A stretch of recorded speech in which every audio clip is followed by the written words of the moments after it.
Sa Pilipinas, ang nyog-nyogan ay matatagpuan sa mga kabundukan subalit dahil sa mga pakinabang ng halamang ito, ang mga tao ay nagtatanim na nito sa kanilang bakuran sa loob na ng ilang siglo. Ang nyog-nyogan ay ginagamit bilang halamang gamot, ang nilagang ugat, buto o bunga ay ginagamit bilang pamurga sa mga bulate sa tiyan at gamot sa pagtatae. Ang mga dahon nito ay ginagamit rin upang maibsan ang lagnat ng pasyente. Ang pinaglagaan ng mga bunga ng nyog-nyogan ay ginagamit ring pangmumog, ang mga ugat ay gamot din sa rayuma. Ang nyog-nyogan ay isang halamang baging na may habang 2.5 hanggang 8 metro na matatagpuan sa Asya.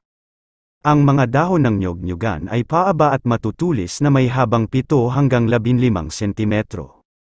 Ang mga bulaklak ng halamang ito ay mahalimuyak ay hugis tubo. Ang mga bulaklak na ito ay nag-iiba-iba ang kulay habang ito ay nagkakagulang, puti hanggang sa maging kulay rosas hanggang sa ito ay maging pula. Ang pag-iiba-iba ng kulay ng bulaklak ng nyog-nyogan ay malamang na isang likas na pamamaraan ng halamang ito upang makapaghikayat ng mga pollenizer tulad ng mga gamo-gamo, bubuyog at mga ibon.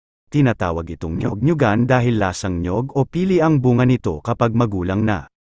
Humahanga ang maraming tao sa maraming mga benepisyo ng nyog-nyogan bilang halamang gamot, kabilang ang paglunas sa iba't ibang karamdaman at sakit tulad ng nephritis, rheumatism, headache, at intestinal parasites. Ang Kagawaran ng Kalusugan ng DOH ay inaprubahan ang nyog-nyogan bilang anthelmintic o dewormer para sa bulate sa tiyan. Mga pakinabang ang vine na ito ay nagtatanggal ng bulate sa tiyan tulad ng trichina at ascaris. Upang matanggal ang mga parasites na ito, ang buto ng nyog-nyogan ay tuyo at kinakain sa inirekomendang dami ng dosage na nasa 4 hanggang 7 tuyong buto para sa mga bata, at nasa 8 tuyong buto para sa mga matanda.